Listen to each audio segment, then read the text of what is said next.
Okay, the next idea that we are going to look at together with permutations is what is called a grouping question.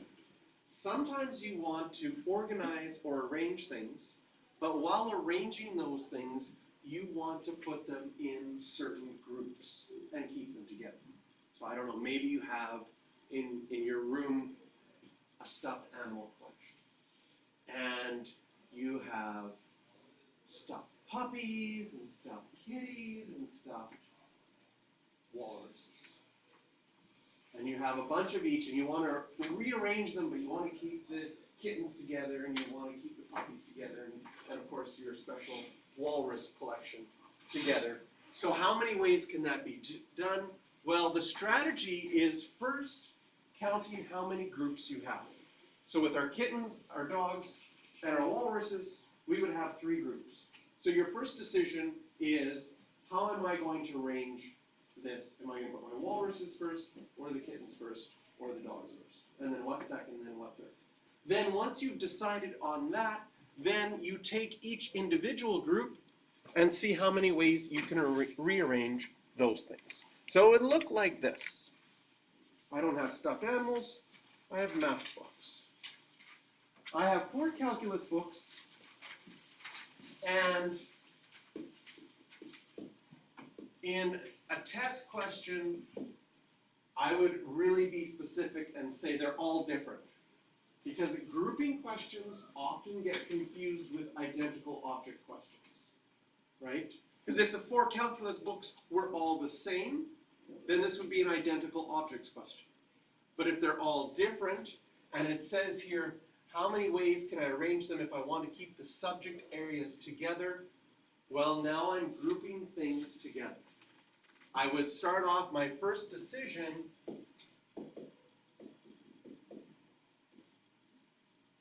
is what order am I going to make the groups? And since I have 3 groups, that would be 3 factorial.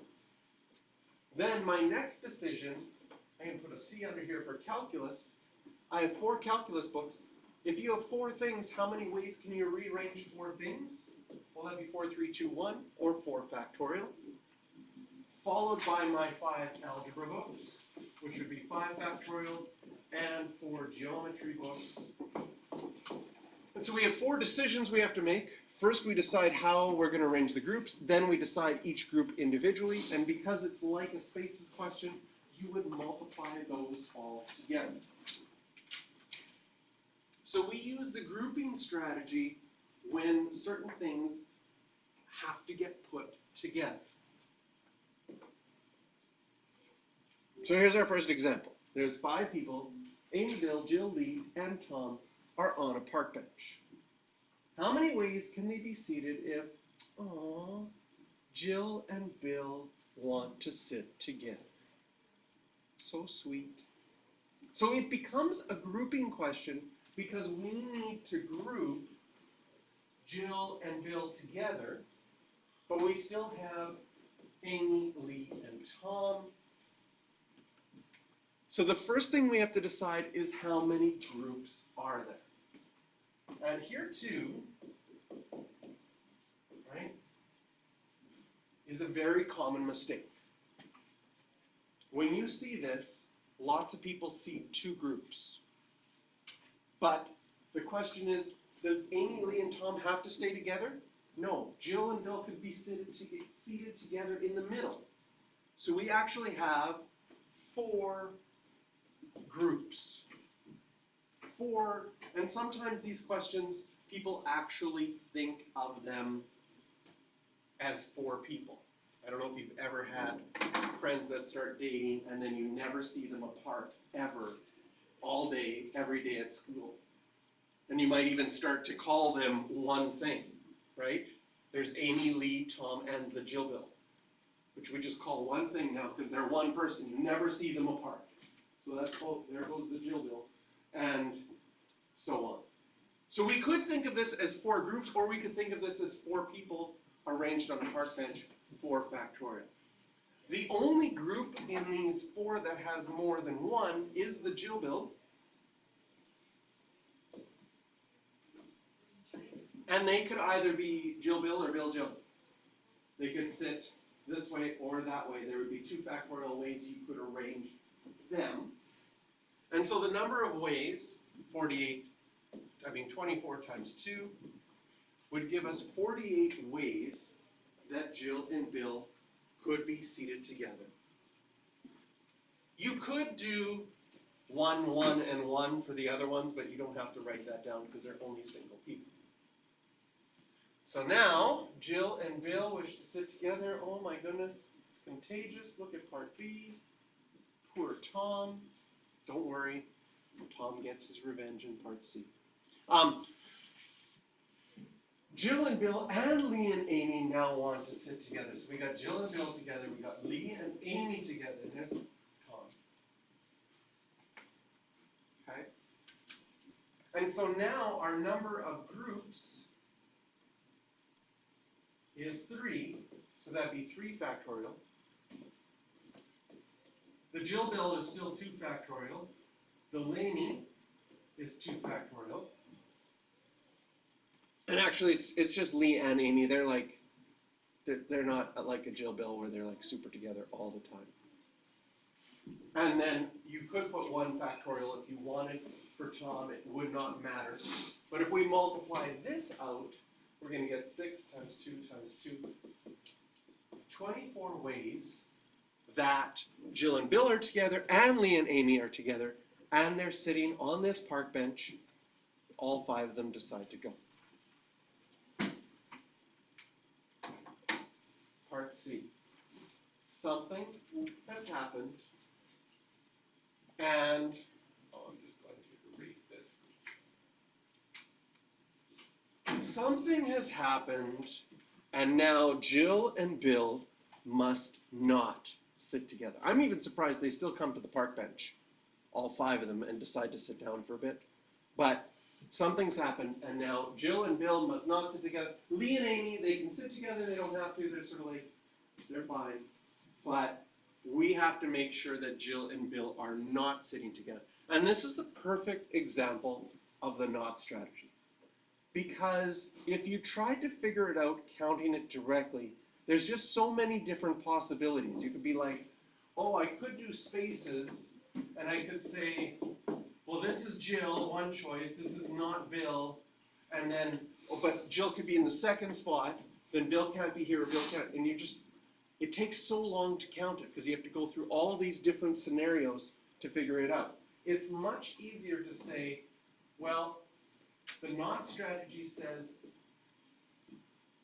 count them all and minus the bad ones. Well, what is all? That would be 5 factorial, 5 people in a park bench. That 5 factorial would count when Jill and Bill are sitting next to each other, and also when Jill and Bill are not sitting next to each other.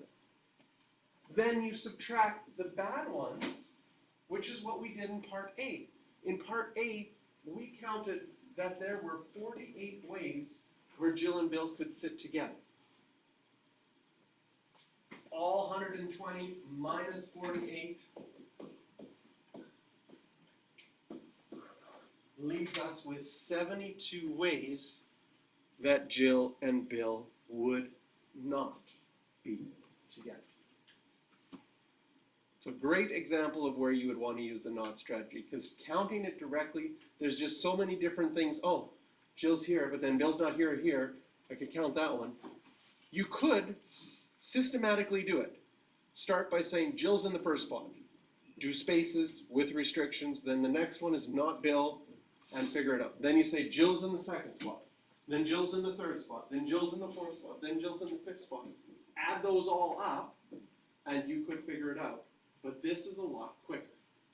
So it's a great example of where sometimes it's easier to count the bad ways rather than count the direct ways. And our last permutations strategy is called permutations with cases. Sometimes, just like the Jill question, if you try to count it directly, you'd have to count it in a bunch of different ways separately. We call that permutations with cases. When you can't count something all at once, but you count it in different sections, Then you add up those sections together and get the total. So we'll get questions that are cases when you have stuff like, oh, we have to have at most 3 different digits. So what does that mean? You could have 3 different digits, 2 different digits, or just a single digit. All of those would be fine. So the way that we show our work for a cases question is we break it up. And a little explanation. What am I going to count first? First, I'm going to count 3-digit numbers. Okay? Sometimes, I'll be clear on quizzes and stuff. If they say can be formed using the digits 0 to 9, sometimes when they say you're using digits, it's not necessarily clear. We're going to say for this one that there's no repetition. So our 3-digit number has a restriction. It's not 0, 9 choices. Then you would have 9 left, and then 8 for 648. Oh, it does say different there. So it's clear in this question that there can be no repetition. Case 2,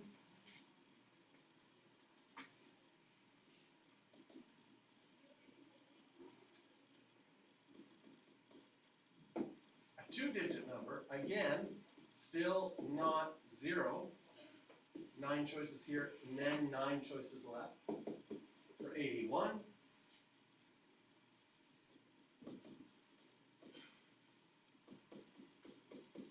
And for a 1-digit number, yes, you could have 0 there. 0 is still a number, and it has 1 digit. So that would be 10. In a cases question, you then take all of your answers and add them up. 739.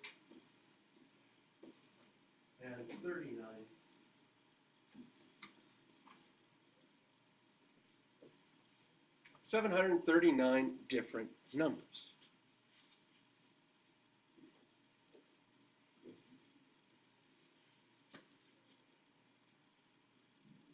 So this is an example of cases. You can't count it directly. You break it up into cases, and then you add things up.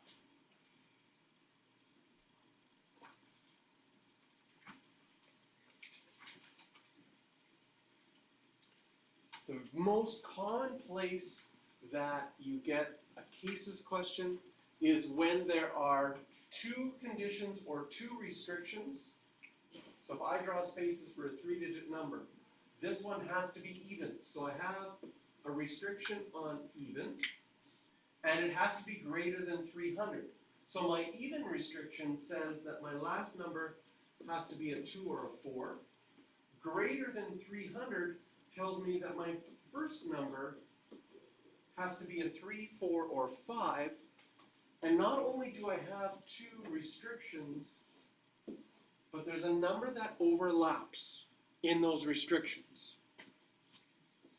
This causes us a problem. First of all, your strategy with restrictions is deal with the restriction first, and you're like, but I have 2 of them. So you say, oh, well, why don't I deal with this restriction first? And I put a 3 here. But there's a problem now, because I don't know what number I can put there. Because if I put 3 choices here, I might have chosen the 4, I might have chosen the 3, I might have chosen the 5. If I choose the 3, then I have 2 choices. If I choose the 4, then I only have 1 choice. So I can't put a number in my last space because I don't know. So when you run into this problem where you can't count something directly, you break it up. And the way that you break it up is you just count things separately. I'll say case 1 here. I'm going to count all the numbers that end with a 4. That's really easy. I make my 3 spaces, and now for sure, this is a 4. Only 1 choice. Now my second restriction, the first digit, it still has to be greater than 300, So my choices now, though, are only 3 and 5. I know it has to only be 3 and 5 because I've used up the 4, which means I have 2 choices there. I started with 5 numbers. I've used up the 4. I used up another number, so now I only have 3 numbers left. So there would be 6 numbers that end with a 4. Case 2, what haven't I counted? The numbers that end with a 2. So now I put a 2 as my last number, one choice. My first number can be a 3, 4, or a 5, giving me 3 choices. I've used up 2 numbers. 3 numbers are left. And so in total, there would be 15. And you can set up your cases differently. Some people would do this and say, I'm going to make 3 cases. I'm going to count the numbers that start with 3, then count the numbers that start with 4, then count the numbers that start with 5. It will give you 15 as an answer that way as well. So when your restrictions overlap,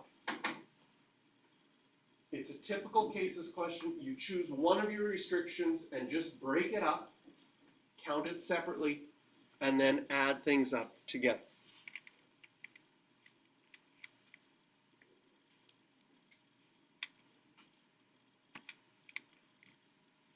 Another very, very typical cases question is where they give you certain numbers. So we're still only using 1, 2, 3, 4, and 5. And they tell you how many numbers could you make greater than, in this case, 232.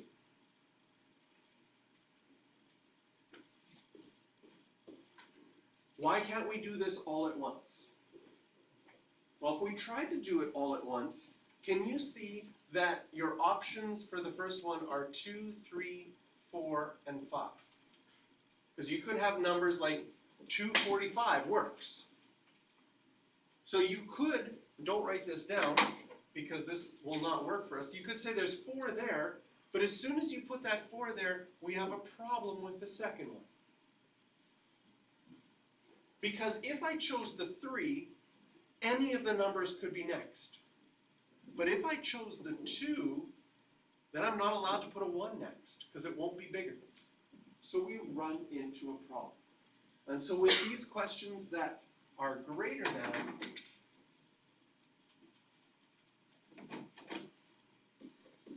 we can solve them with cases. And the way that I like to set up these cases is I think, what could I start with that would guarantee that it's greater, right? If I started with a 3, a 4, or a 5, my numbers would be in the 300s, 400s, or 500s. For sure, that'll be bigger than 232. So case 1, what would guarantee that it's bigger? Start with a 3, a 4, or a 5. So my first digit is a 3, a 4, or a 5. 3 choices there.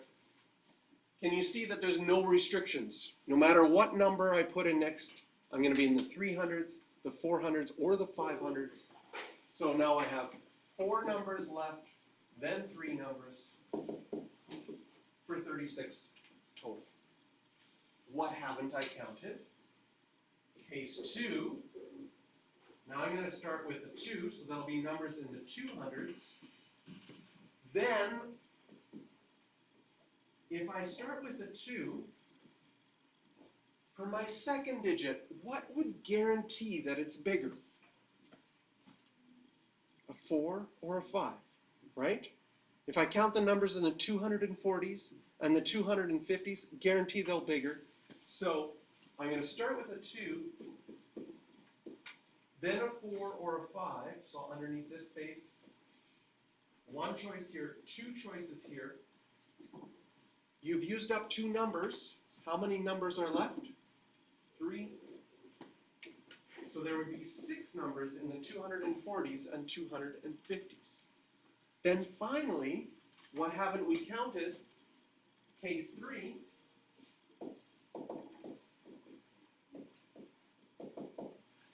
start with a 2, then a 3. One choice there. One choice there. Now, it has to be bigger than 232. How many choices do you have left? You've used up 2 numbers, but you can't use just any numbers for the end. The last number can't be a 1. Does it make sense that the only numbers that make sense for the last one have to be either a 4 or a 5, giving you only 2 choices? So when you have restrictions on a space, we like to show our work by putting numbers underneath. And 1 times 1 times 2 is 2. Add these up, and we have 36, 42, 44 numbers in total.